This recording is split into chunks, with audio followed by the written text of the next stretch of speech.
makes me wanna holler, go away. I need more peace and hope and love. Where do I find it in this crazy old world? I need strategies, strategies for living radio.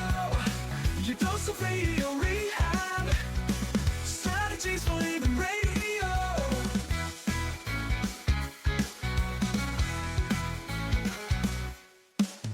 Every time I listen, Lauren and David share strategies for living, and it makes me aware. I've got strategies for living, strategies for living radio.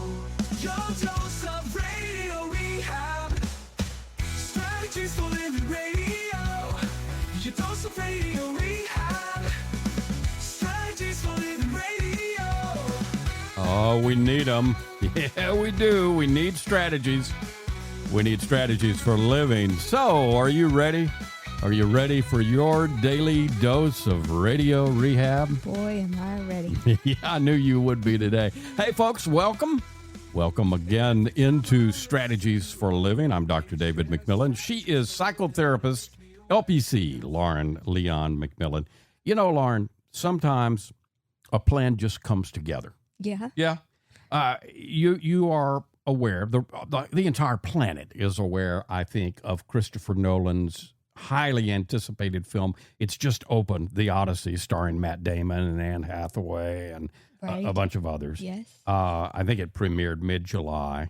And, audiences around the world have been anticipating one of the greatest adventure stories ever told on the big screen.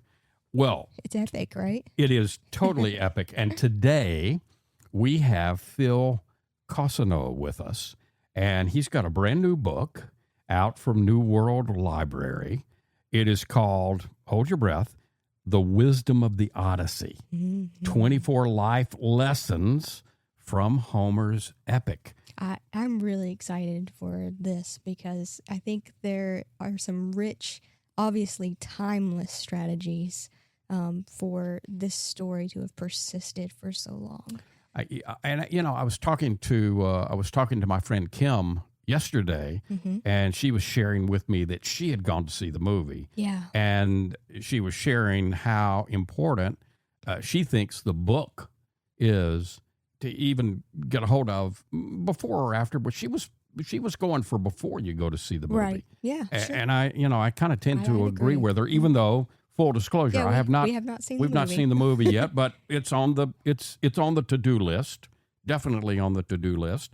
And even if we hadn't done this interview, I think it would have been on the to-do list. Yeah. Absolutely. Folks, thank you. Thank you for tuning in to Strategies for Living.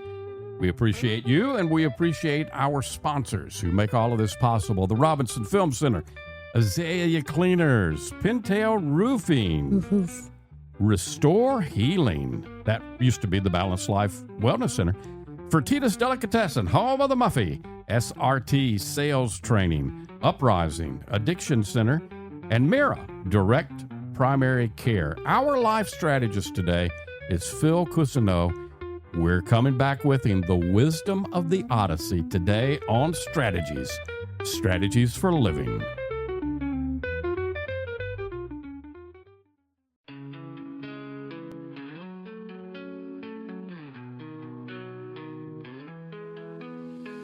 Tune in daily, find the light. Healthy mind and spirits bright.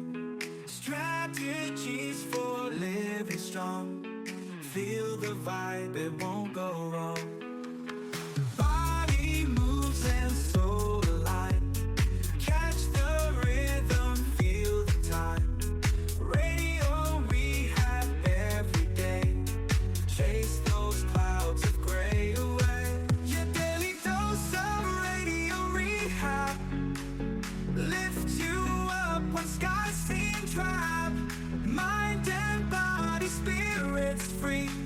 Living life in harmony. And welcome into another edition of Strategies for Living. Lauren Leon McMillian, David McMillian. Let's welcome into the program now Phil Cousineau, who is a writer, a teacher, filmmaker, storyteller, cultural historian. He's the author of over 40 books.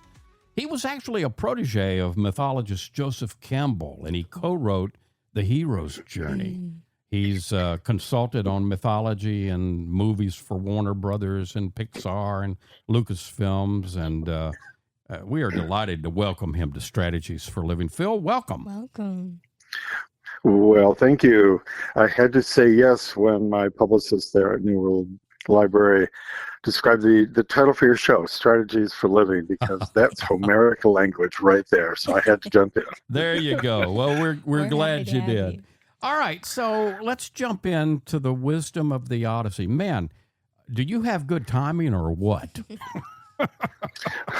Yes, I think Jung would have called it synchronicity. There's coincidence, and then there's synchronicity. Significant coincidence, right? I think Jung is definitely, shaking his head positively that this is synchronicity. And it's all around for eyes who to have to see.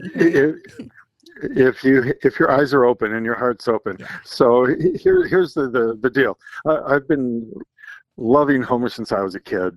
My family, growing up in Detroit in the 50s, actually read the classics out loud. Oh, wow. Each of the three kids took a page, my mother and father. We read everything from the youth adult, the YA version of the Odyssey, all the way to Huckleberry Finn, Grimm's fairy tales, and so on. So this has been in my blood for a long time. Yeah. And then after university, I went to Europe and immediately fell in love with Homer there, reading the Iliad and the Odyssey, going around Greece.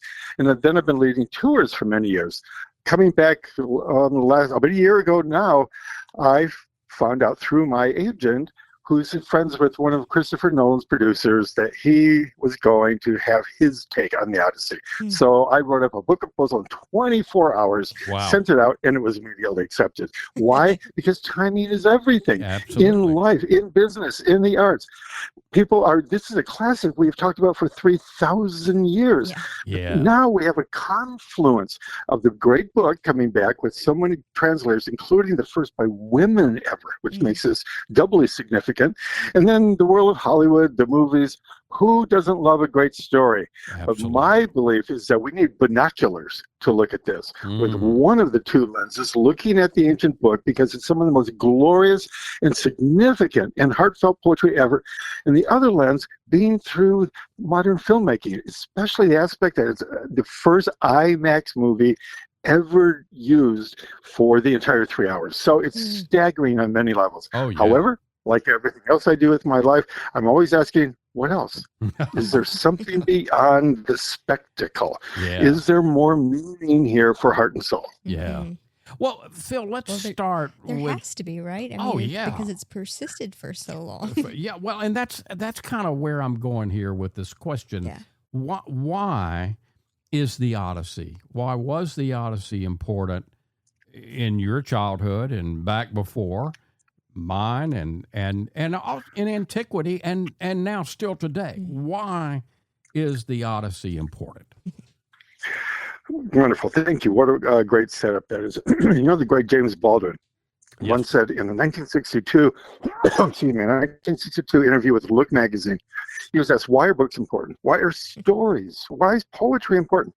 And he paused and he said, just when you think that your pain, your heartache is unprecedented in the world, you think you are all alone with your troubles, then you read. That's a staggering thought. And I think it bears as much for the ancient Greeks as us today in 2026, for a brief reason here. Homer, or the poet known as Homer, was telling a story that was on everyone's mind. What would that be? War was ever present. There was constant warfare.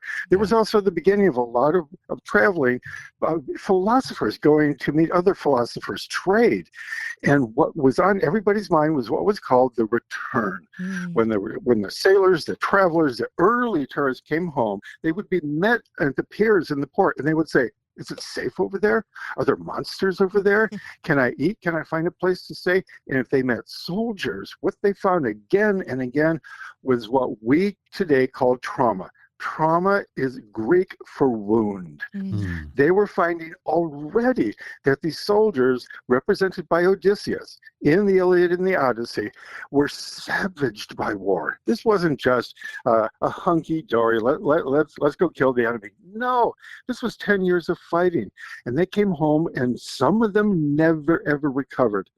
I believe that Odysseus is the story of the one who got home and lived to tell the tale. Mm. We are still interested in those stories today.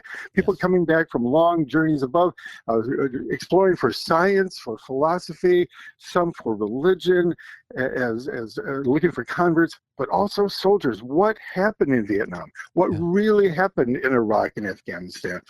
But on top of that, I am making the claim in my book that Homer is the world's first psychologist. Mm. Mm-hmm. He is writing about the soul. Yep. Odysseus didn't just lose his way home like a bad New Yorker cartoon, but it's really a 6-week trip if you're rowing. It's 10 years. And why? I think that's symbolic language to tell us if you have been deeply traumatized, maybe abuse at home, maybe all your money was embezzled in business, or maybe you came home from a horrific war. Yeah. Odysseus has lost his soul. Yeah. And all these kaleidoscopic adventures that we all read when we were kids and we're getting again in the Christopher Nolan movie, I think is a picture language of the soul. The soul that is what? Trying to heal from deep trauma. Yeah. Yeah. You know, it's interesting. I was watching and saw an interview with Matt Damon recently. I can't remember where it was, but I'm not starstruck. I like Matt Damon, you know, but I'm not starstruck or anything. But I felt sorry for him in this interview because he was talking about, you know, of all the movies he's ever done, he was talking about it, and he went on for a while talking about how hard this was, how hard he worked at, and it's funny, I'm sitting there watching it, you know, and as a therapist through the years, I've treated lots of trauma. And I thought to myself, he's traumatized. Interesting. That's a really interesting observation. Well, two things without giving the movie away, because it's only just come out. But I think we can be helpful. The three of us can be helpful for those who are about to see the movie and simply want to enjoy it more. This should be rulers on the back of the hand lesson in ancient anthropology myth. No, because Damon is right in one sense that Nolan, as a filmmaker, had to make a decision. Which lens do I put on my camera, so to speak? Yeah. Do I emphasize these spectacular adventures? And this is a spectacle. That's what it means. A spectacle means appearance. And it generally is only appearance.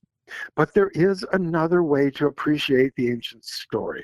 And that's why I look at it for the wisdom. I'm looking for everything. I'm looking at a ball game for wisdom. I have coffee with friends. I want to find out something. What's the meaning of your marriage? What's the meaning of the work that you do? I'm looking at the meaning of the Odyssey. And it is partly grief. It's tremendous sorrow. But it's more than that. And let me illustrate with a brief comment from my introduction, because you were playing the blues to begin this, and you're speaking from the South here. So out here in San Francisco years ago, I took a night off and I went to John Lee Hooker's Boom Boom Room. It's a blues club out near the ocean here in San Francisco. And halfway through it, he's playing all the hits. And then he takes a glass of water, and somebody from the back of the room shouts out, John Lee, what are the blues? And John Lee said something I have never been able to forget. It goes to the heart of this book. I believe it's at the heart of all great art. He says, the blues ain't nothing more than 3 minutes of triumph over sorrow. Wow. Wow. Yeah. Right? Yeah. So I'm in Chicago a couple of weeks ago. I go to the famous art museum to look at the Van Goghs, because they were the first Van Goghs that ever came over from Holland after Vincent after he died. There's something, hundreds of people were gathered around this painting, the self-portrait, looking, because you see the madness in him, but looking at the truth of the self-portrait is healing. Yeah. So this is the aspect that I feel isn't completely overlooked, but it's not emphasized as much as the deep grief of the returning soldier. Because at the heart of Homer, if you read him closely, and I encourage all the listeners, if you really did dig in this, go out and get a good translation. Find the one that sings to you. Isn't just interesting or academic. It's got to sing to you. So you look at it, and you will find the grief. And then there's the agony about going home again. That's a tremendous metaphor, even now in modern life. But the other aspect is the joy of going home to his wife and his really unmet son. He had to leave when the boy was still in diapers, so to speak. He's going back to meet the land itself. I bet y'all love Mississippi. I can say y'all because I was born in South Carolina. Good for you. I love it. So there's the love of the land itself. Yeah. All of this is in Homer. So there's the grief, but already there's some early nitpicking about the balance I believe that Homer got with this. It's some of the first psychotherapeutic poetry in history, but it also gives a number of singles about how we can heal ourselves. So it's a strategy for living, to use your language. Man, Absolutely. you are singing our song. Phil Cousineau, the author of The Wisdom of the Odyssey. That book is out from New World Library, and you can find it wherever you buy books. It's 24 life lessons from Homer's epic, and we're going to come back, and we touched on, hey, but maybe a good idea to read this book before you go to see the movie, and let's ask Phil more about that when we come back, and a whole lot more, folks. We got a lot to cover today with life strategist Phil Cousineau, right here on Strategies for Living. We'll be right back.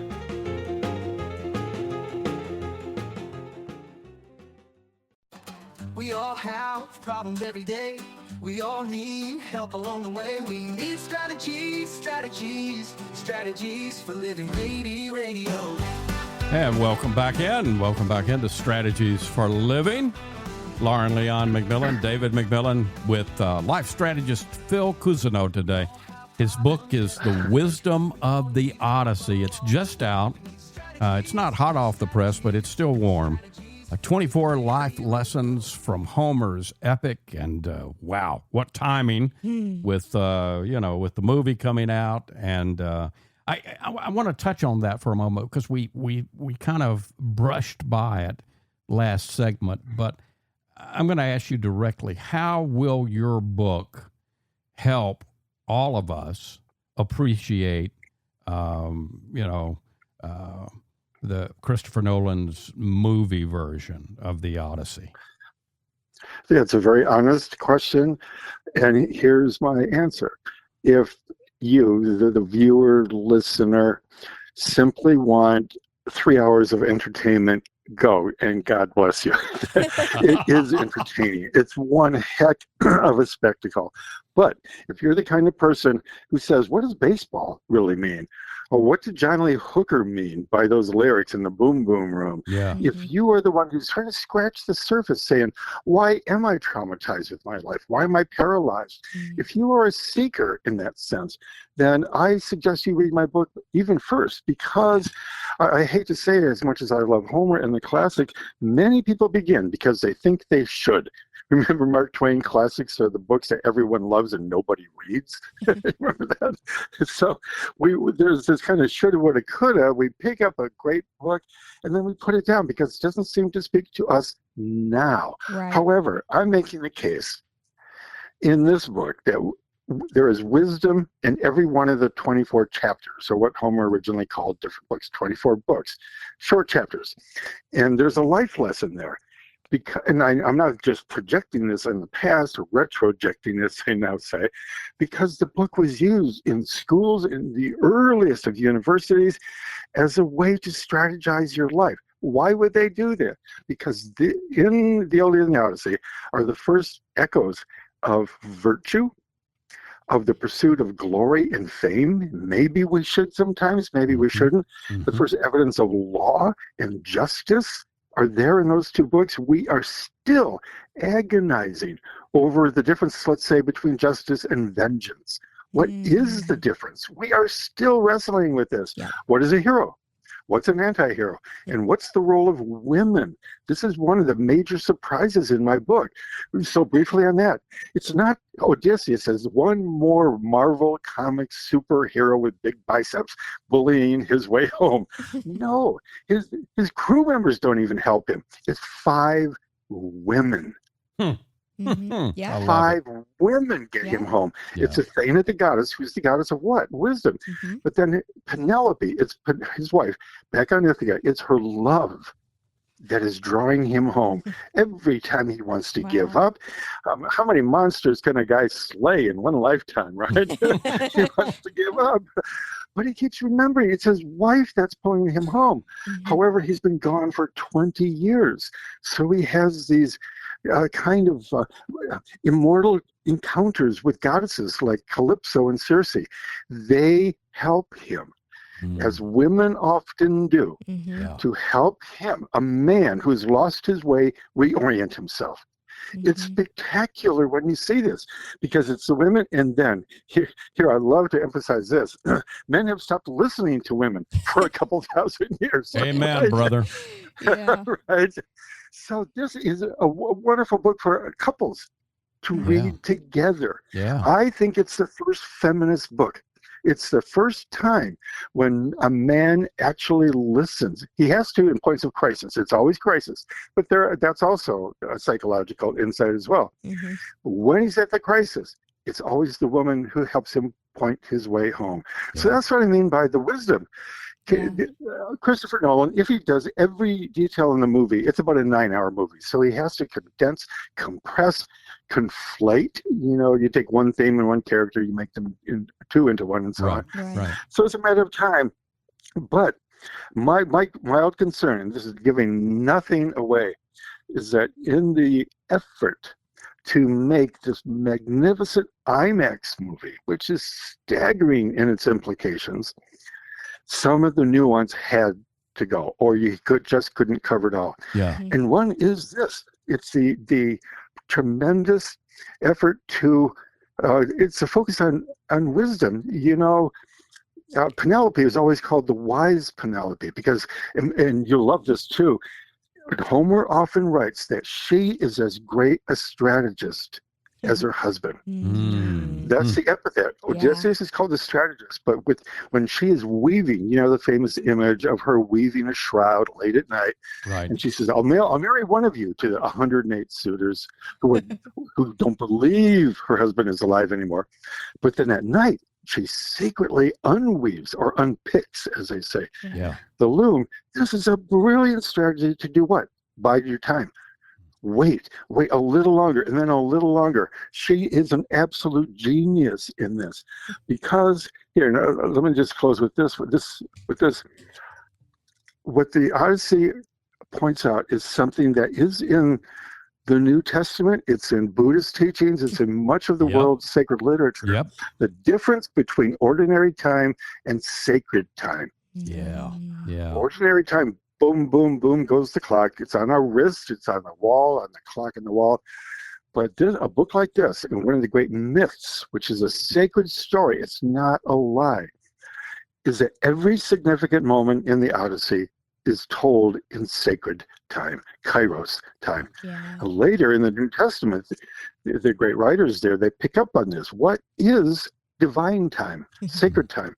It's when your destiny is about to unfold. I can't help but hearing, Phil, the overlay of kind of your work on the hero's journey and this idea of finding our way home. I'm wondering if this finding our way home, is this more of an inner journey than the physical destination? And I'm even playing the parts of the women and the men as the internal, perhaps feminine and masculine. Right, thank you. Yes, I worked with Professor Campbell, who we just called Joe, Ordinary Joe, for 8 years. And so I was the one who helped come up with the title of the hero's journey. He had only lectured on it a few times, but it was very colorful. And I began to use it to help understand movies. I taught at the American Film Institute in the early 80s, and it was a revolutionary idea out there. So, for example, I'm teaching Apocalypse Now. It had just come out in those days, and it was a shock to my students, including some older screenwriters, to learn that the great Francis Ford Coppola movie about Vietnam is based on Joseph Conrad's novel, Heart of Darkness, which is based on the Odyssey. If you go deep enough into 95% of our movies today, which is how most people get their history for good, bad, or indifferent reasons, they're based on old fairy tales, The Wizard of Oz. They're based on folklore, because Wizard Willa Cather said there are only 2 stories in the world. The hero leaves home, 1. Number 2, a stranger comes to town. There are these archetypal stories, and it's really thrilling when you get the fact, oh my gosh, that's why I'm being moved. This story about the hypnosis of love, the glamour of love. Oh my gosh, that goes all the way back to Homer. You know what? You're not all alone again. You realize that the courtship is always done in a kind of trance, in a kind of rapture. So my work with Campbell was really useful to help show a kind of model for what? Not just heroism. That gets really tiresome. These are old models for change. Does that make sense? It takes agony. There is no dramatic change deep in the soul versus just a cosmetic change in every sense of that word these days. The deep soul work takes pain and struggle. You have to go into the depths. You have to, as Homer does here, you have to go to hell. And I mean that in a respectful version. You have to go and confront your own shadow. So the hero's journey helps with this model. It says, you really want to change? You want to get home, and by home I mean a literal one, like Ithaca, or for me, San Francisco. I can be halfway around the world, and suddenly I feel the tug of love. I can't wait to get back home to my wife, my son, my dog. But it's going to be agonizing if I've done something wrong out there, or if Odysseus or Indiana Jones has made some kind of moral error. That's when the whole story gets deeper and deeper and deeper. I'll tell you what, when I teach kids, and I do pro bono work in the schools from middle school all the way into colleges, when I began to talk this way about how everything you've gone through, or just about everything, of course, everything you've gone through has been gone through before. Let me read the story from Grimm's fairy tales over here, or the Arabian Nights stories, or a Sufi tale, or a parable from the Bible. It's the thrill of recognition is what Christopher Nolan is hoping for in the movie, because we have seen these stories come back again and again and again. Even the Coen Brothers movie, Oh Brother, Where Art Thou? It's based on the Odyssey. I actually had to watch that one in college in conjunction. Hero, and it's fun when you realize what the Coen Brothers are doing. They're taking the template and they're bringing it right up into the modern world. And they even put a song in there. I am a man of constant sorrows. I'll be darned. That's right. You're right. I forgot that. And John Goodman plays the Cyclops. Remember, he's got an eye patch on. So So it's fun to learn all this. My question in the book is, how is it relevant to you now, today, in whatever corner of the world you find yourself? Is there something here that can help you with the living of your life? Because, and this is why I love your metaphor, we all need a strategy to keep moving, or we get lost in, and I'm talking mythic language, not being obscene, we're all lost in hell. If we do not have an effective, soulful strategy, we're lost, we're confused, and we make that terribly vain mistake of thinking, no one else has felt this before. No one has had their heart broken before. No one has ever been betrayed like this before. Not like me. So I had my ears open as well as my eyes when I watched the movie last week. And there were the oohs, the ahs, the gasps in all the right places. You know where they were? When the audience, massive crowd, of course, every seat taken, when they identified with something in the movie. You could hear it. You could hear that gasp. It's that wondrous thing that every writer and filmmaker hopes for. Absolutely. So I love this. Isn't that wonderful? It is. It's fantastic. And so is this book, folks, The Wisdom of the Odyssey. Phil Cousineau. He's our life strategist today. The Wisdom of the Odyssey is out from New World Library. It's 24 life lessons from Homer's epic. And don't go away. We've got a whole lot more here on Strategies for Living. So stay right where you are.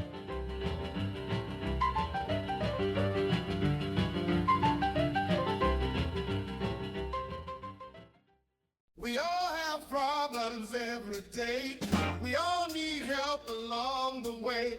We need strategies, strategies, strategies for living radio. And welcome back in. Welcome back into Strategies for Living Radio.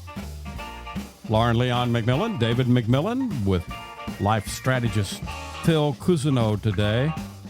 The Wisdom of the Odyssey is his new book out from New World Library. It's 24 life lessons from Homer's epic. And wow, is it timely? Absolutely. Absolutely. So timeless and timely. Yeah. What is the role of you touched on this. You touched on love, but I'm going to add desire. What's the role of love and desire in the Odyssey, Phil? Oh, brilliant. I love this. I begin with it actually in my previous book, Who Stole the Arms of the Venus de Milo? It's a tantalizing book, and it's all about love and desire, but on a mythic level. So briefly, in a nutshell, which comes from the Iliad, by the way, because Alexander the Great took a tiny, tiny copy of the Iliad with him that he kept in a walnut shell all the way to India. So we've loved stories all these years. This is called the entire cycle, the Trojan cycle. There are really 8 original books, and only 2 survive, and small passages from the other 6. So in a nutshell, the whole thing begins with, and this is significant, I play with this throughout my book, The Wisdom of the Odyssey. It all begins with an enchantment. There's a beauty contest up on Mount Olympus. Who's the most beautiful woman in the world? So it's the first beauty contest. And of course, Zeus knows better since he's married. He is not going to be a judge in a beauty contest. And so has Hermes look for wise man, right? Look for somebody else, and they find Paris, the Prince of Troy, who it's been prophesied he will be the downfall of Troy. So the parents throw him out on a mountain. He grows up all alone. He's 17 years old.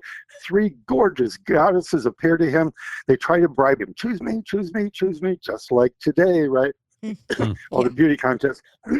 And finally he chooses Aphrodite, the goddess of love and desire, like you just asked. Yeah. But here's the trick. She says, if young Prince Paris, if you choose me, I'm not going to give you money or power. I'm going to give you the hand of the most beautiful woman in the world, Helen.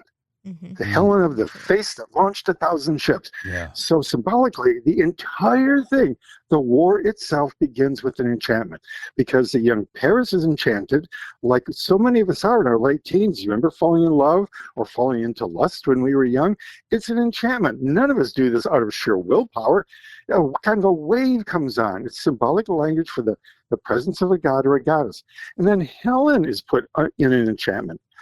This is all, and they go off to war, and this sparks the entire Trojan War. There is a formula here we are still trying to figure out. What is the relationship between love and war? Because as much as we say we hate war, guess what? There is never a shortage of soldiers. Yeah. There is so much glamour about fighting for your country, your nation, the homeland, mama, grandma, apple pie, and baseball, right? It's glamorized. So Homer is giving us this vast, vast statement about the dangers of love. Let's be alert now. Is this really love? Do you care about the other person's destiny? Which is a good definition of love, as much as your own destiny. Or is this all about lust and satisfying your desire? If you succumb to that, now here's the metaphor. There will be hell to pay. There will be war in your marriage. There will be war in your church. There will be war in the counselor's chambers, right? And so this goes around and around. If you follow this, the entire middle section of the Odyssey is about the disenchantment. He does not believe in war anymore. He has seen the horrible consequences of war. He doesn't believe in love because he's being seduced. And as depth psychologists will tell you, if you try to seduce someone else, male, female, whatever it might be, or you are seduced, you lose soul. Yeah. So he is losing his soul every time he's seduced by Calypso and Circe and these others. Now, here's the beauty for me. That's why I think there's something slightly missing in the new movie version. When Odysseus finally gets home after 20 years, you know the work of Thomas More. He was a Jesuit priest, and then he became a wonderful therapist. He's been a life strategist on this program. Thank you. Three times. Well, one of my favorite books of his is called The Re-Enchantment of the World. And this, I think, is what happens in the last part of the Odyssey. He comes home again, and he has to learn how to re-enchant the world that has nearly been destroyed. Now, I did a book on pilgrimage, which is in many, many languages all around the world. And once I talked to the Buddhist monk, Thich Nhat Hanh, what's the real purpose of pilgrimage? And he says, it's not just going to that sacred place halfway around the world, Jerusalem, the Taj Mahal, whatever it might be. It's not just that. That's wonderful. That can help stir your soul. The most important aspect of pilgrimage, and I would say the Odyssey, is developing the capacity to come home and find your backyard as sacred ground. Oh, wow. Yeah. It's for Odysseus to come home and find that he loves the island itself. Yeah. He loves the animals. Seriously, he loves the animals on Ithaca. Yeah. And he loves that his son has somehow grown up to be a man. And then the culmination, 30 seconds, the culmination isn't just the destruction of the suitors or the little play going back and forth, the famous bed test between Penelope and Odysseus. It's when they go to bed together, and it's said so subtly, and they shared their joy together. Beautiful. Yeah. And here, to me, this is the culmination then of the entire book. This is a strategy for life. This is a strategy for life. Absolutely. I hope the listeners are getting closer and closer to the radio, because then Penelope turns to her famous husband and says, "Come tell me of thine ordeal. My heart can take it. I have been waiting for you for 20 years. Tell me what happened." And so the great hero, like most men and husbands, are really happy to tell their story. But then in one of the most startling moments in all of world literature, Odysseus then turns to her and says, "Now, wife, Penelope, tell me what you endured here for the last 20 years. How did you raise our beautiful son alone? How did you deal with the suitors? How did you protect the palace?" You know what this is? It's one of the earliest beautiful strategies for a marriage. Yeah. It's a husband and wife talking and listening to each other. Yes. Does that make sense? Isn't it? The symmetry is so soulful. You know, when you think about it, the beauty is all around, just all around. And here's the deal. Here's my only complaint, Phil Cousineau. We need about 3 more hours with you. At least. But the producer's shaking his head and his fist at me. So I guess I got to go to break. The Wisdom of the Odyssey, out from New World Library. Phil Cousineau, 24 life lessons from Homer's epic. Get the book. Go see the movie. Either way, I recommend getting the book first and then go see the movie. You'll appreciate it more. We'll be back to wrap up with Phil Cousineau today here on Strategies for Living. Be right back.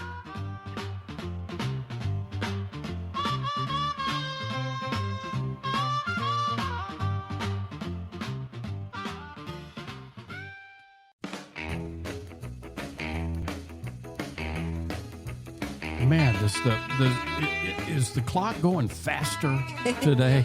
Welcome back, folks. Welcome back into Strategies for Living. Lauren Leon McMillian, David McMillian. I think we're on sacred time. Yeah, I think so. Phil Cousineau is our life strategist. His book is The Wisdom of the Odyssey, 24 life lessons from Homer's epic, out from New World Library. You can find it where you buy books. You can also of course, go to all the regular places, and you can go to newworldlibrary.com. Phil, I wish we had, as I said, I wish we had more time, but what do you really want? We've covered a lot of ground in our conversation today. What do you want listeners to take away from today's conversation here? Thank you. A wonderful question. Seek the wisdom or else. If you don't seek the wisdom in your friendships, in the art all around you, in the political discord, we are all in a catastrophe. Homer says this again and again. If we don't let love pull us home, crisis and catastrophe follow. Yeah. So open up your hearts. Ask people questions about what is meaningful to them, and then listen. You know, the origin of the word listen, the word absurd means not listening. The world becomes absurd if we stop listening to each other. I love it. So open up your heart. Let love pull you home. Phil, thank you so much for the work that you're doing. Thank you for the book. I hope that you will not be a stranger, that you'll come back and visit with us again here on Strategies. Wonderful. Well, it's a strategy for living just to listen to the two of you. Thank you. Thank you, Phil. Folks, thank you. We appreciate you being with us here on Strategies for Living, and we appreciate our sponsors who make it all possible. The Robinson Film Center, Azalea Cleaners, Pintail Roofing, Restore Healing, Fertitta's Delicatessen, home of the Muffy, SRT Sales Training, Uprising Addiction Center, and Mira Direct Primary Care. If today were the last day of your life and you only had one more phone call that you could make, who would you call? And what would you say? And why are you waiting? Make the call. For Phil Cousineau, for Lauren McMillian, I'm David McMillian. See you next time right here on Strategies for Living.